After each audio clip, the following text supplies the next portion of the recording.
여러분 안녕하세요. 네, 처음 인사를 드리는 것 같습니다. 저는 이번에 새로 강의를 하게 된 안준호 관세사라고 합니다. 일단은 간단하게 저의 여러분들이 궁금한 게 있다고 했을 때 여기 보시는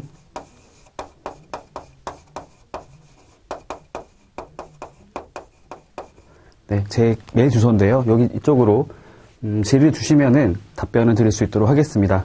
여기로 하셔도 되고 아니면 저희 학원 같은 경우에 이제 게시판이 따로 있죠. 그쪽에다가 이제 궁금한 게 있으면 질문 공부하다가 궁금한 게 있으시면은 그쪽에다가 질을 올려주시면 될 것 같고요.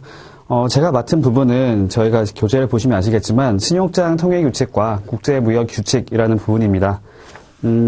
저희가 사실은 이 부분이 굉장히 중요한데 불구하고 조금 어렵게 느껴질 수 있을 거라고 생각이 들어서 저는 수업을 할 때 가급적이면 이제 수업 목적에 맞게끔 조금 쉽게 강의를 하려고 합니다. 여러분들이 이제 전반적으로 모든 것들을 심화적으로 공부를 하고 싶다라고 한다면 저랑은 조금은 다를 수 있다고 생각이 들고요.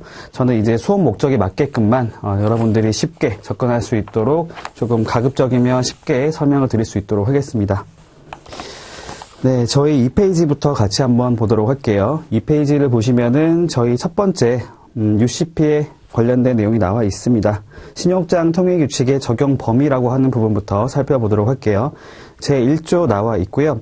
여러분들이 어떠한 내용을 보시든 항상 맨 처음에는 적용 범위 또는 적용 요건, 때로는 정의 이런 것들이 등장하게 되죠. 이것도 마찬가지로 적용 범위부터 들어가 있습니다. 일단은 여러분들이 첫 번째로 신용장이 무엇인지부터 생각을 하시면 좋을 것 같아요. 여기 보면은 신용장이라고 하는 게 나와 있죠. 신용장이란 과연 무엇을 의미하는 것인지부터 살펴봐야 되는데 여기 보시면은 뒤에 넘겨보면 제2조에 UCP 600 제2조에 보면 정의 규정이 있습니다. 저희 교재에서는 넘겨보시면은 7페이지가 되겠네요. 7페이지 보시면은 영어로 되어 있는 거 맨 마지막에 보시면 크레딧이라고 써 있는 게 있습니다. 그쵸?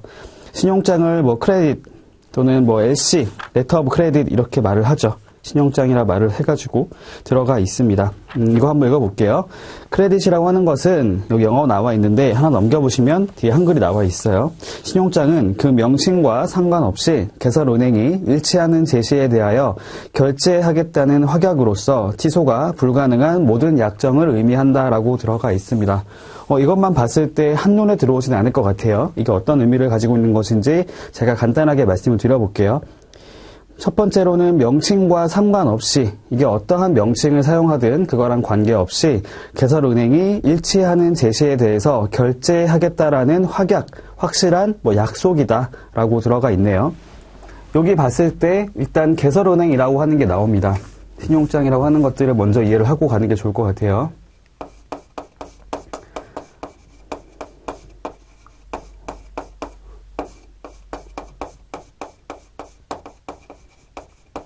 영어로는 어플리컨트라고 해가지고 신용장을 이제 개설을 하도록 이렇게 요청을 하는 개설 의뢰를 하는 자가 있습니다. 이게 보통은 이제 수입자가 되죠. 수입자 또는 구매자라고 생각을 하시면 될 것 같아요. 개설 의뢰인이라고 하는 자가 있는데 이 자가 자신의 이제 국가에 위치하고 있는 은행을 통해서 거래하고 있는 은행이겠죠. 거래를 하고 있는 이제 은행을 통해서 신용장이라고 하는 것들을 개설을 하도록 요청을 합니다. 개설 의뢰를 하죠. 개설 의뢰를 하고요. 그 요청을 받은 개설은행 같은 경우에는 일단은 심사를 하겠죠. 여기 나와 있는 요청을 했던 자가 과연 신용장이라는 것을 발급할 만큼 어떤 신용을 갖고 있는지 이런 것도 살펴본 다음에 문제가 없다고 한다면 이제 개설을 하겠다라고 얘기를 하겠죠. 신용장 개설을 하고 나면은 여기 보면은 여기가 이제 선을 그어 봤을 때 여기가 수출국이라고 한번 가정을 해보고요. 여기가 수입국이라고 한번 생각을 해보겠습니다. 수출국, 그 다음에 수입국 이렇게 나누어 봤을 때 수출국에 있는 이제 자신이 거래를 하고 있는 은행이 될 수 있을 것 같고요. 또는 지정되어 있는 다른 은행이 있다고 한다면 그 은행을 통해서 신용장이 만약 개설되고 나면은 여기 이렇게 전달을 하게 됩니다. 송부를 하게 되는 거죠. 송부를 하게 되고 통지란 말보다는 송부란 말을 쓸게요. 통지가 따로 의미가 있기 때문에 전달을 한다라고 생각을 하시면 되겠고요. 그 다음에 이 통지를 받았던, 이 서류를 전달받았던 은행 같은 경우에는 여기 있는 이제 수익자라고 하는 자가 있어요. 수익자. 베네피셜이란 말을 씁니다. 베네피셜이. 그렇죠. 베네피셜이. 혜택을 보는 자, 수익자라고 하는 자가 있는데, 이거는 당연히 이제 판매자 또는 수출자라고 생각하시면 되겠죠. 수출자 또는 판매자라고 생각을 하시면 되겠습니다. 그러니까 신용장이라고 하는 것들을 개설을 해서 이렇게 전달을 해주면 이 은행에서는 수익자한테 또 다시 전달을 하게 되는데, 그때 전달을 하는 것들은 그냥 간단하게 전달을 한다는 의미를 갖고 있는 게 아니라 통지라고 하는 그런 의미를 갖고 있어요. 통지라고 하는 게 뭐냐면은 뒤에 저희가 나오긴 하는데, 그 겉으로 봤을 때, 외관상 봤을 때 진정성이라는 말을 씁니다. 외관상 봤을 때 이런 거죠. 예를 들면은 신용장을 개설을 할 때 어느 그 신용장에 나와 있는 그 내용들이 여기서 이제 개설을 할 때 신용장 조건이 있을 거예요. 신용장 조건하고 실제로 이제 어떤 제시가 되는 서류가 과연 일치하는지 이런 것들을 외관상 보는 거죠. 겉으로 봤을 때 뭐 서류의 종류라든지 서류의 숫자라든지 이런 것들이 일치를 한다면 외관상의 진정성이 충족되었다라는 말을 씁니다. 어쨌든 이렇게 통지라고 하는 것들을 하게 되고요. 그러면 수익자는 그 신용장에 대한 통지를 받아서 그 신용장 조건에 맞게끔 서류를 구비를 해서 이렇게 전달을 해주면 그런 것들을 이제 심사를 하게 되죠. 심사를 해가지고 여기서 심사를 해서 일치한다라고 하면 이렇게 대금 지급이 이루어진다라고 생각하시면 됩니다. 이렇게 구조를 갖고 있는데 이게 이렇게 봤을 때도 사실 무슨 말인지 모르시겠죠. 제가 간단히 말씀드려볼게요. 신용장이라고 하는 것들은 그러니까 레터 오브 크레딧 또는 크레딧이라는 말을 쓰는데, 신용장이라고 하는 것들은 대금 결제 방법이다라고 생각하시면 될 것 같아요. 대금을 결제하는 방법이다 또는 수단이다 라고 생각을 하시면 될 것 같습니다. 대금을 결제하는 방법이다 라고 하는데, 저희가 일반적으로 생각을 해보시면 저희가 이제 뭐 개인 간의 거래를 할 때는 이렇게 은행을 통해서 계좌이체를 하는 경우도 있지만, 저희가 보통은 이제 뭐 기업 대 기업끼리 거래를 할 때는 뭐 은행에 넣어주는 방법도 있지만 다른 어떤 어음 같은 걸 통해서 대금 결제를 하는 방법도 있죠. 그래서 신용장이라고 하는 것들은 일단은 수출자와 수입자 둘 간의 거래를 함에 있어서 어느 한쪽의 신용도를 좀 믿지 못하겠다. 이 사람이 나중에 대금 지급을 할지 안 할지가 명확하지 않다. 불명확하다. 그다음 반대로 봤을 때는 수입자 입장에서는 대금을 결제를 하는데 이 사람이 그 물건을, 제대로 된 물건을 줄지 말지를 확신이 없다라고 했을 경우에는 서로 간에 이제 안전장치가 필요한 거겠죠. 안전장치가 필요한데, 그렇다면 신뢰를 할 수 있는 제3자가 누가 될 수 있을까라고 생각해 봤을 때 은행이 개입을 하게 되는 겁니다.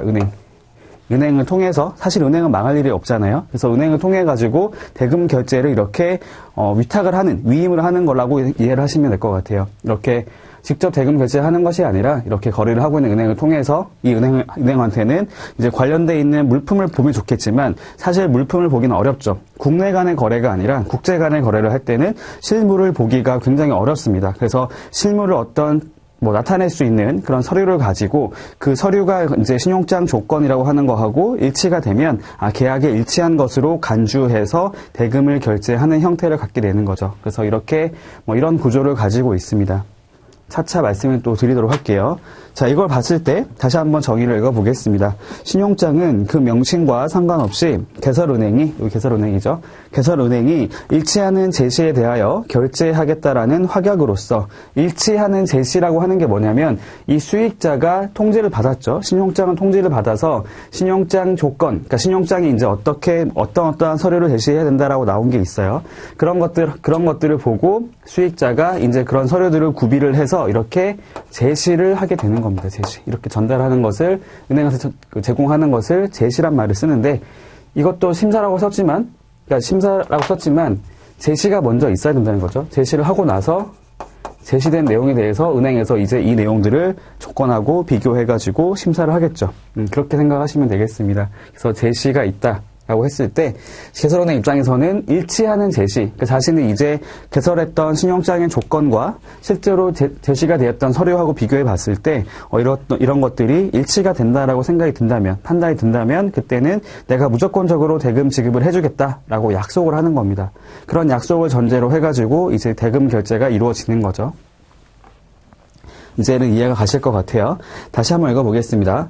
신용장은 그 명칭과 상관없이 개설은행이 일치하는 제시에 대하여 결제하겠다라는 확약으로서 취소가 불가능한 모든 약정을 의미한다. 쉽게 말하면 은행이 조건에 맞게끔 서류 가지고 오면 내가 무조건 대금 지급해줄게 라는 그런 방식을 신용장이라고 합니다. 이제 이해 가실 것 같아요. 다시 돌아오겠습니다. 자, 신용장에 관련해서, 자, 그렇다면 이러한 신용장 거래를 함에 있어서는 국제 간의 거래잖아요. 국내 간의 거래가 아니라 국제 간의 거래를 할 때 사실 통일되어 있는 그런 규칙이 없다라고 생각해 보시면, 그러니까 우리나라 같은 경우에는 국내법이라는 게 있어요. 그다음에 국제 간의 거래를 할 때는 국제법이라고 하는 것도 있지만 서로 가지고 있는 법이 다를 수가 있기 때문에, 법 체계가 다를 수 있기 때문에 그 내용이 조금 다를 수가 있는 거죠. 그렇다면은 내가 맞니 네가 맞니라고 하면은 서로 분쟁이 발생할 수 있기 때문에 그런 것들을 조화시킬 수 있는 통일되어 있는 그런 규칙이 필요하겠죠. 그거와 관련해가지고 신용장 거래는 신용장 통일규칙 UCP 600이라고 하는, 600은 이제 버전을 의미합니다. UCP라고 하는 것을 통해가지고 그것을 적용해서 통일된 그런 규칙을 가지고 거래를 한다라고 이해를 하시면 될 것 같아요. 자, 조항을 한번 읽어보겠습니다. 제6차 개정 신용장 통일규칙은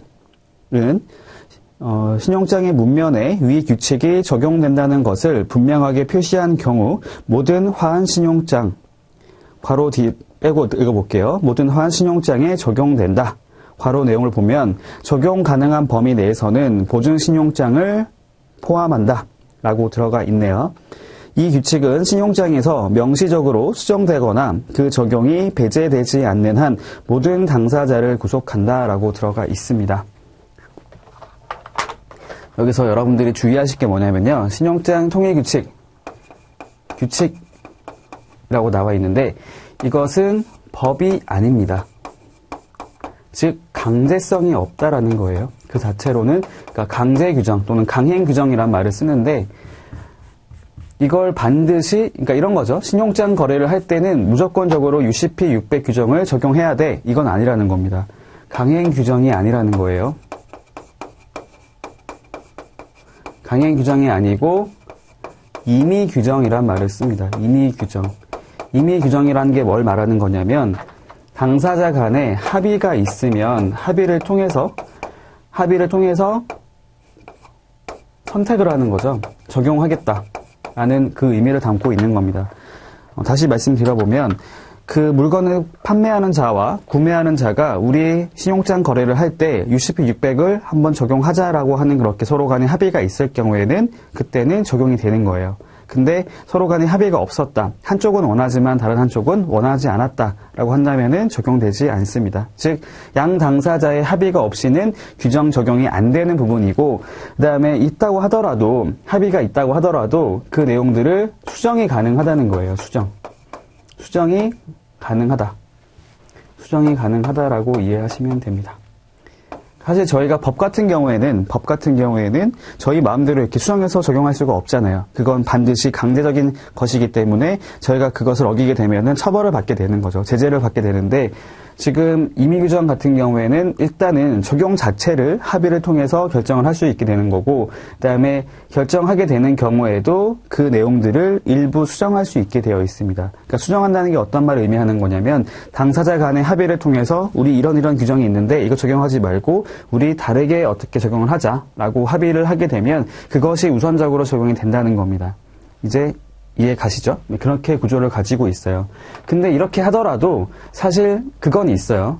그러니까 지금 규칙이라고 했는데 만약에 규칙하고 법하고 어느 것이 우선적으로 적용이 될까라고 생각해 보시면 당연히 법이 우선적으로 적용이 되겠죠. 왜냐하면 이거는 당사자의 합의를 통해서 하는 것이지만 강제성이 없잖아요. 물론 합의가 된 상태면 그게 효력이 인정됩니다. 하지만 법 같은 경우에는 저희가 적용하고 싶지 않다고 해서 적용받지 못하는 게 아니죠. 무조건적으로 강제적으로 적용을 받게 됩니다. 그런 부분들은 조금 주의를 하시면 될 것 같아요. 자, 그것과 관련해가지고 지금 교재를 보시면 첫 번째 나와 있는 표현이 있죠. 신용장 통일규칙은 법률이 아닌 규칙이다. 아까 말씀드린 것처럼 법이 아니라 규칙이기 때문에 당사자 간의 합의가 있으면 적용이 가능하다라는 겁니다. 한번 밑에 내용을 읽어보시고요. ICC라고 하는 국제상업회의소, 인터내셔널 챔버 오브 커머스죠. 거기서 만든 규칙이다. 그러니까 통일된 규칙을 만들고 싶다라는 그런 취지로 이렇게 만들게 되었고요.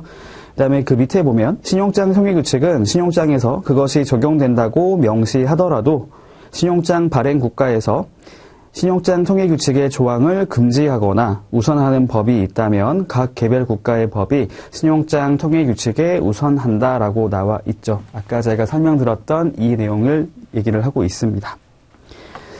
그리고 2번에 보면 준거문헌을 명시하라고 되어 있어요. 여기 보면은 이것이 적용된다라는 것을 명백하게 표시를 해야 된다라고 나와 있습니다. 자, 이게 어떤 말을 의미를 하는 거냐면 아까 제가 이것은 임의 규정이기 때문에 당사자 간의 합의가 있어야 한다라고 말씀드렸죠. 적용을 하기 위한 전제 조건이 뭐냐면은 서로 간의 합의가 되어 있다라는 겁니다. 그렇다면 이 합의가 되어 있다는 것을 보여줄 수 있어야겠죠. 남들이 제3자가 보더라도 이게 명시적으로 적용이 된다라는 것을 확인할 수 있어야 한다는 겁니다. 그렇다면 여기 보시는 것처럼 우리 이렇게 적용했다라고 합의를 한다라는 그런 문헌을 표시해야지만 바로 확인할 수가 있겠죠. 그래서 여기 보시는 것처럼 신용장 통일규칙이 적용됨을 명백하게 표시를 해야 된다라는 겁니다.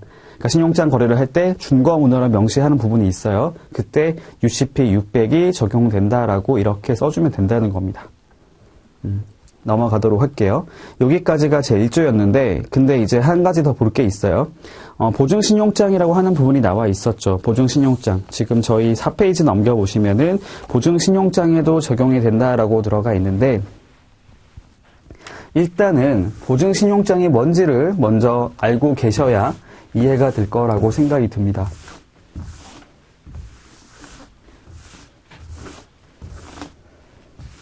한번 말씀을 드려볼게요. 자, 보증신용장.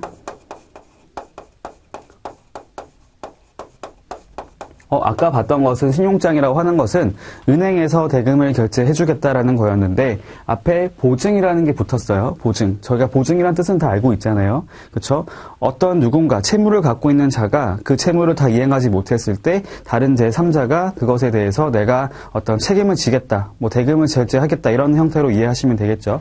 그래서 보증신용장이라고 하는 것은 말 그대로 보증을 서는 건데 보증을 할 때 그 대금 결제를 그러니까 신용장을 개설해서 이렇게 내가 보증을 하겠다. 보증장 같은 성격을 갖고 있는 거예요. 보증장이랑 유사한 성격을 갖고 있습니다. 보증서, 보증장 비슷한 의미를 갖고 있는 거죠. 이런 것이지만 신용장이라고 하는 걸 봤더니 은행에서 지급 보증을 한다는 거죠. 은행에서 나중에 채무자가 대금 지급을 하지 않으면 내가 지급을 해줄게 라는 그런 조건을 의미합니다. 이거 같은 경우에는 아까 봤었던 저희가 신용장 같은 경우에는 아까 그냥 신용장이라고 하는 거하고 조금 비교해 볼게요. 신용장이라고 하는 것은 여기가 지금 저희가 뭐 신용장이라는 말 썼지만 보통은 화환이란 말을 붙입니다. 화환 신용장 이렇게 말을 써요. 이게 어떤 말을 의미하는 거냐면 한문인데요. 화라고 하는 것은 선적 서류를 의미합니다. 선적 서류. 그 다음에 환이라고 하는 것은 환어음이라는 게 있어요. 여러분들 어음은 아시죠? 내가 나중에 돈을 지급해주겠다라고 이제 약속을 하는 그런 증서를 의미를 하는데 환어음이라고 하는 거하고 선적 서류라고 하는 거하고 이렇게 함께 제시를 요구하는 그런 신용장을 화환 신용장이라고 합니다. 이게 어떤 걸 의미를 하는 거냐면 선적 서류라고 한다면 여러분들 들어보신 적 있는지 모르겠어요. BL, 인보이스 이런 것을 의미합니다. 보통은 이 두 가지랑 패킹 리스트 이 정도로 의미를 하죠. BL이라고 하는 것들을 들어본 적도 있을 수 있고, 그러니까 무역 관련 업무를 하시거나 은행에서 일을 하시는 분들은 알고 계실 텐데, 한 번쯤은 들어보셨을 텐데, 그렇지 않은 분도 있겠죠. BL이라고 하는 것은 Bill of Lading이라고 해가지고, 선하 증권, 선하선 또는 선화, 같은 의미를 갖고 있습니다. 선화 증권이라고 합니다. 이 하가 뭐냐면은 화물이에요, 화물. 저희가 이제 물품 할 때 그걸 의미를 하는 거고, 선이라고 하는 것은 이제 저희가 선적한다는 말을 쓰잖아요. 배선자, 배에다가 이제 어떤 해상 운송을 나타낼 수 있는 해상 운송 계약의 어떤 증거 서류로서 효력을 갖고 있는 그런 선화 증권이라는 게 있습니다. 즉 운송 서류라 보시면 되는데요. 운송 서류라고 하는 것들은 어쨌든 수출국, 그러니까 수출자, 수입자가 있다고 했을 때 물품을 이렇게 국제적으로 이동을 시키잖아요. 그러면 당연히 운송에 관련돼 있는 서류가 발행이 되겠죠. 그래서 이것이 필수적으로 발행이 되고요. 그 다음에 인보이스라고 하는 것은 쉽게 생각해 보면 청구서라고 보시면 돼요. 청구서. 돈 달라고 요청을 하는 거죠. 물건을 파는 사람이 물건을 구매하는 자에게 이렇게 내가 이런 물건을 판매를 하니 이렇게 대금을 지급해 주세요라고 하는 겁니다. 그런 것들을 의미를 하고요. 패킹리스트라고 하는 것은 뭘 말하는 거냐면 한글로는 포장명세서라고 말을 써요. 포장명세서. 이 물품이 수출된 물품이 어떻게 포장이 되어 있고 무게는 얼만큼 나가고 이런 것들을 이렇게 서류로서 나타내는 게 있습니다. 이렇게 보통은 이 세 가지 정도로 의미를 하는데 어쨌든 선적 서류하고 그다음에 환어음이라고 하는 것, 즉 대금 지급을 요청하는 이런 것들을 함께 제시하라고 요구를 해요. 그러니까 저희가 보고 있는 여기 나와 있는 UCP 600상에서 신용장이라 함은 다 환신용장을 염두에 두고 하는 말입니다. 이게 바로 상업신용장이죠. 상업을 저희가 상업 거래할 때 사용하는 거라 보시면 되고요. 그러니까 보증신용장이라는 것을 어떤 것을 의미하는 거냐면, 그러니까 보증이라고 하는 것 자체가 저희가 일반적인 상거래를 의미하는 것이 아닌 걸 아시겠죠. 그러니까 상거래라고 하는 것은 여기 보이는 뭐 환신용장이 들어가는 거지만, 그러니까 보증신용장이라고 하는 것은 어떠한 신용장을 발행한 은행이 제3자에게 내가 보증을 설 테니 믿고 거래를 해도 된다라고 이렇게 하는 것을 의미하는 거거든요. 이거는 상업적인 서류가 아니고요. 이것은 이제 뭐 비상업이다. 또는 뭐 금융서류다라는 말을 씁니다. 금융. 실제 상업과 관련되지 않은 그런 것을 의미하는 거다라고 말을 해요. 그러니까 보증신용장이라는 것은 은행에서 내가 보증을 서가지고 이렇게 보증장의 어떤 성격을 가지고 있는 그런 신용장을 개설을 하는데 이것도 마찬가지인 게 어떤 채권을 가지고 있는 자가 그러니까 채무를 가지고 있는 자에게 어떤 요청을 당연히 했겠죠. 지급하라고 요청을 했는데 그 채무자가 이행을 하지 않게 됐을 경우에는 그때는 이걸 개설했던 은행이 거기에 대해서 대금 지급을 해야 되는 의무를 갖게 되는 그런 것을 의미합니다. 근데 여기 들어가 있는 이유가 뭐냐면 기본적으로는 그 상업신용장, 여기 나와 있는 화환신용장을 염두에 두고 있는 거래긴 하지만 보증신용장도 적용되는 범위가 있을 수 있다라는 겁니다. 그래서 적용 가능한 범위 내에서는 적용이 된다, 포함이 된다라고 말을 해주고 있는 거예요. 즉 보증신용장은 UCP 600 적용이 안 된다. 이것은 틀린 말입니다. 이건 틀린 말이고요. 적용이 가능하다. 오죠. 맞는 말이지만 제한적이다라고 말하는 게 맞는 거예요. 왜냐하면 성격 자체가 다르기 때문에 둘 다 적용 범위 안에 포함이 되지만 적용 대상에 들어가지만 보증신용장은 어떤 적용되는 규정 자체가 좀 한정적이다, 제한적이다라고 보시면 되겠습니다. 그 관련 내용들이 4페이지에 들어가 있어요. 보증신용장에도 적용된다라고 해가지고 내용 들어가 있고요. 오른쪽에 내용을 보게 되면은 보증신용장 같은 경우에는 사용은 가능해요. 사용은 가능하지만 이것을 잘 사용하지 않는 이유가 뭐냐면 맨 마지막 줄에서 위에 줄 보게 되면 보증신용장 통일규칙이라고 하는 거 또는 청구보증 통일규칙이라고 하는 것이 따로 있기 때문에 그러니까 그것에 관련되어 있는 특화되어 있는 어떤 규정이 따로 있기 때문에 굳이 UCP 600을 가지고 적용할 필요는 없다라는 거죠. 적용을 하더라도 제한적이기 때문에 그렇게 이해를 하시면 될 것 같습니다. 넘어가도록 할게요. 나머지는 한번 읽어보시면 될 것 같습니다. 그 다음에 4번에 신용장 통일규칙 특정 조항의 변경 배제라고 나와 있는데 이런 것도 가능하다. 이런 경우도 있다. 라고 나와 있습니다. 아까 제가 말씀드렸던 것이 임의 규정이기 때문에 마음대로 변경하는 것이 가능하다라고 말씀드렸었죠. 그런 것들을 하고 있다라고 얘기가 들어가 있으니까 참고로 보시면 되겠습니다.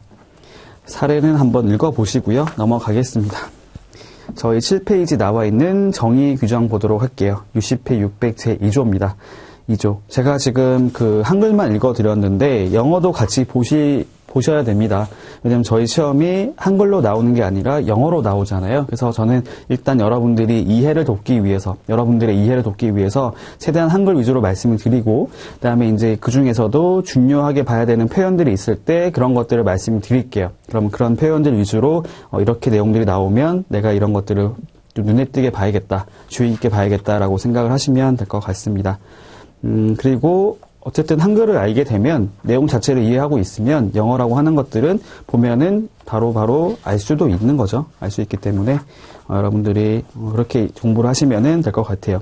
영어라서 어렵다 그렇게 생각할 필요는 없을 것 같습니다. 반대로 말하면은 영어를 잘한다고 해가지고 이거를 다 쉽게 접근할 수 있냐 그런 것도 아니라는 거예요. 네, 7페이지를 보도록 하겠습니다. 여기 보면은 정의가 들어가 있는데요. 여기 나와 있는 정의는 뭐 이거를 달달 외워야 한다 이런 건 아닙니다. 그렇게 되는 건 아니고 여기 나와 있는 그 개념들, 의미하는 것이 무엇인지를 정확하게 파악을 하셔야 됩니다. 개념들이 확고하게 있어야지만 다른 것들을 이해할 때도 좀 쉽게 접근할 수 있으니까요. 저희 8페이지 한번 넘겨볼게요. 8페이지 넘겨보시면 통제은행부터 살펴보도록 하겠습니다. 통제은행, 어드바이징 뱅크, 그러니까 어드바이즈라고 하는 것을 통지라고 하고 있는데 그것에 관련해서 내용 보겠습니다. 통지은행은 개설은행의 요청에 따라 신용장을 통지하는 은행을 의미한다.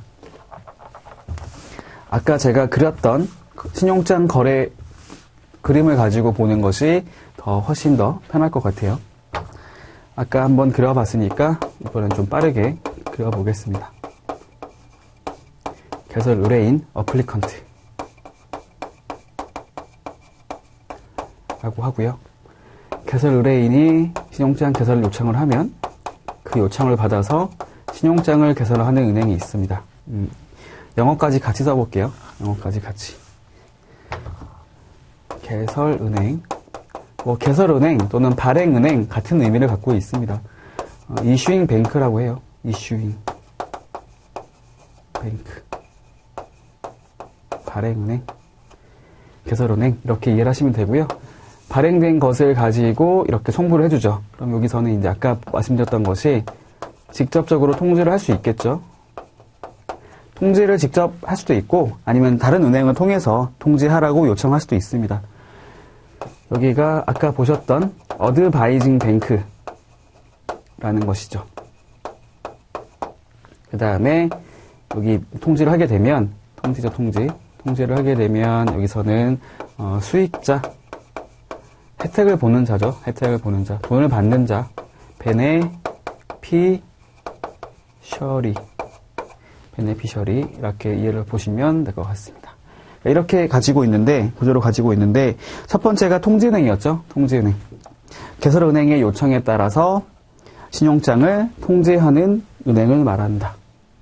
그러니까 이렇게 보시면 돼요. 그러니까 개설은행이 수익자한테 이렇게 직접 주면 좋겠는데 이렇게 하는 것이 조금 어려운 부분이 있어요. 왜냐하면 이렇게 하다가 중간에 분실이 발생할 수도 있잖아요. 훼손될 수도 있기 때문에 여기 직접 주는 것이 아니라 여기 수익자가 위치한 국가에서 수익자랑 거래를 하고 있거나 보통은 그렇게 해요. 거래를 하고 있거나 아니면 개설은행이 여기 나와 있는 이 국가에서 자신과 거래를 하고 있는 편한 은행이 있다라고 한다면 그 은행을 통해서 하게 됩니다. 보통은 여기가 이제 뭐 한국에 있는 은행이라고 했을 경우에는 외국에 있는 지사를 활용하는 게 굉장히 편하겠죠.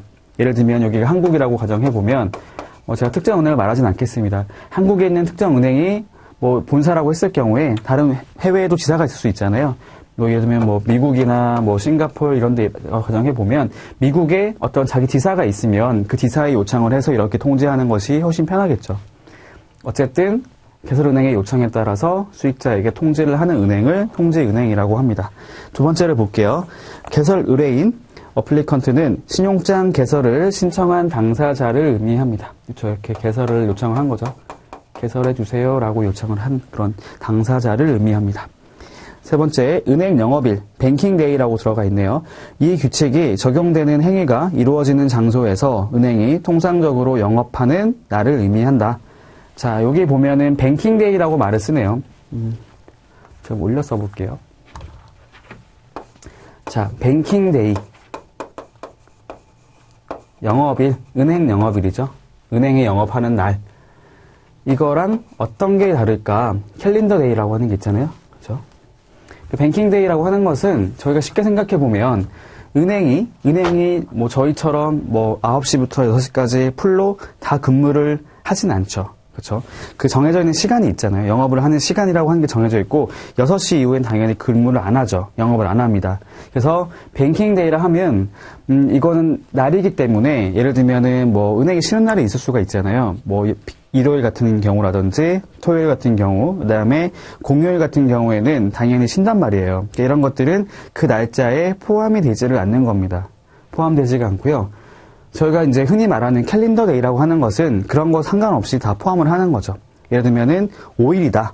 5 캘린더 데이라고 하면은 오늘부터 그냥 뭐 휴일 상관없이 5일 뒤를 의미를 하죠. 하지만 뭐 영업일이다, 뱅킹데이라는 말을 쓰면은 예를 들면은 오늘을 지금 토요일에다 가정해보면 토요일날 근무 안 하고요. 일요일날도 근무 안 하고요. 월, 화, 수, 목, 금이기 때문에 단순하게 5일이 아니고 숫자로 치면은 7일 뒤가 되는 거죠. 그러니까 이런 차이가 있다는 겁니다. 영업을 한 날만 숫자로 이제 세는 거죠. 그런 걸 의미를 하는데 여기 보시면은 이 규칙이 적용되는 행위가 이루어지는 장소에서 은행이 통상적으로 영업하는 날을 의미한다라고 들어가 있네요. 여기서 눈여겨볼 만한 게 뭐냐면 두 가지가 있어요. 두 가지.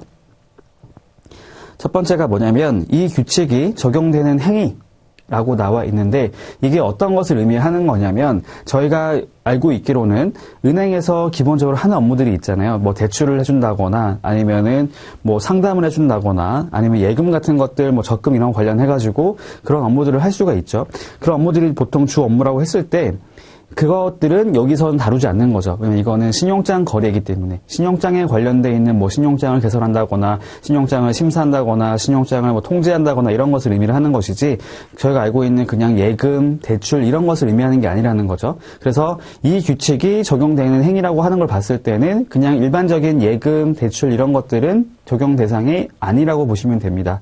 신용장에 관련해서 어떠한 것을 할 수 있는 것이 통상적으로 영업하는 날, 그러니까 이런 것들을 통상적으로 하는 날을 의미한다고 나와 있어요. 그러니까 이럴 수는 있겠죠. 정말 평상시엔 안 해요. 토요일날 근무를 안 하는데 정말 급한 게 있어서 어떤 요청이 있어서 이것을 예외적으로 특수하게 토요일날 거래를 했다라고 생각해 보면 이거는 영업일로 포함을 시키면 안 된다는 겁니다. 왜냐하면 통상적으로 하는 날이 아니었잖아요. 특별하게 했던 날이기 때문에 그 날은 포함시키면 안 된다라고 이해를 하시면 되겠습니다. 뱅킹데이는 아까 말씀드렸던 것처럼 두 가지 경우를 같이 생각을 하시면 되겠습니다. 첫 번째가 이제 신용장에 관련되어 있는 행위가 이루어졌는지, 그 다음에 통상적인 영업 날이 맞는지 이것을 같이 보시면 될 것 같아요. 이것만 가지고도 시험에 낼 수 있겠죠. 예를 들면은 뭐 이런 행위라고 하는 것들을 여기 보면 나와 있는 게 영어로는 지금 7페이지를 보게 되면요. 7페이지에서는 act subject to라고 나와 있어요. act subject to these rules라고 나와 있죠. 그러니까 이런 표현들이 있는데 이걸 조금 다르게 표현을 바꿔버린다고 한다면 틀린 말이 될 수가 있겠고요.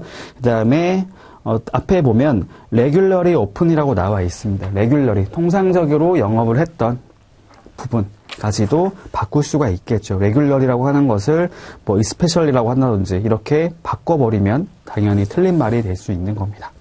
저희가 그 시험을 보면은 저희가 보기를 고르는 거잖아요. 보기를 고르는 거기 때문에 이런 것만 가지고도 문제를 충분히 출제를 할 수 있습니다. 주의해서 보시면 될 것 같습니다. 넘어갈게요. 그 다음에 수익자를 보겠습니다. 수익자. 아까 수익자 말씀드렸죠. 베네피셔리. 여기 보면은 개설을 통해서 신용장 개설을 통하여 이익을 받는 당사자를 의미한다. 신용장을 개설해서 그걸 나중에 일치하는 제시라고 하는 것들을 하게 되면 대금 결제를 받을 수 있기 때문에 혜택을 보는, 이득을 받는 자를 말한다라고 이해를 하시면 되겠죠. 어렵지 않은 것 같습니다. 그 다음에 일치하는 제시라고 들어가 있네요. 제시. 자, 신용장 조건. 그 세 가지로 잘라서 보시면 됩니다. 신용장 조건, 그 다음에 적용 가능한 범위 내에서의 이 규칙의 규정, 이 규칙이라고 하는 것은 UCP 600을 의미를 하겠죠. 그 다음 마지막에는 국제표준은행 관행이라고 들어가 있습니다. 이 세 가지 모두에 충족이 되는 것을 일치하는 제시라고 의미를 합니다. 아까 제가 말씀드린 게 있었죠. 일치하는 제시. 그러니까 제시라고 하는 것이 어떤 걸 의미하는 거냐면 신용장을 개설하고 나면 이렇게 신용장에 이제 그 신용장 조건이 하나씩 명시가 돼요. 어떠한 서류가 제시가 되어야 하고 그 서류는 어떠한 요건들을 충족하고 있어야 한다. 이런 것들이 다 명시가 된단 말이죠. 그리고 이것에 명시된 서류들을 수익자가 다 구비를 해서 제시를 해야 됩니다. 제시를 했을 때 이제 은행은 보겠죠. 은행을 심사를 할 때 보면은 신용장 조건이 여기 보면은 뭐 1, 2, 3 이렇게 있다고 했을 때 여기 나와 있는 조건하고 실제로 제시가 됐던 서류를 하고 이렇게 일치하는지 여부를 일치성 여부를 이제 판단하는 거죠. 이것들을 심사한다라고 보시면 됩니다. 제시라고 하는 게 있다고 했을 경우에 제시를 하게 되면 두 가지 결과가 나올 수 있겠죠. 일치한다, 불일치한다. 이 두 가지로 결정이 날 겁니다. 그래서 일치하는 제시가 있었다. 그러니까 제시가 됐는데 이것이 일치가 됐다라고 하면은 대금 결제를 하는 거죠. 근데 일치가 안 됐다라고 한다면 당연히 대금 결제를 거절하겠죠. 대금 결제를 하지 못하겠다라고 할 수 있겠습니다. 그래서 여기 보면은 이제 일치하는 제시, 과연 그렇다면 일치하는 제시라고 하는 게 어떠한 기준을 충족시켜야 하는 것이냐라고 물어보면 여기 정의가 있다는 거죠. 일치라고 하는 것은 아까 보신 것처럼 첫 번째로는 신용장 조건이었어요. 이거 여기 나온 조건들, 이 자체, 여기 명시되어 있는 이 자체에 충족이 돼야 된다는 거고, 두 번째가 뭐였냐면은 UCP 600 규정이었죠. 규칙, 이 규칙에 맞게끔 총 39가지 조항이 있어요. 1조부터 39조까지 구성이 되는데 여기에 일치가 되어야 한다. 그것을 위반하면 안 된다라는 겁니다. 근데 여러분 헷갈리시면 안 돼요. 신용장 조건이라고 하는 것은 UCP 600하고 일치할 수도 있지만 불일치할 수도 있어요. 아까 말씀드린 게 있잖아요. 당사자 간의 합의가 있을 경우에는 해당 특정 조항들을 수정할 수 있다고 말씀드렸죠.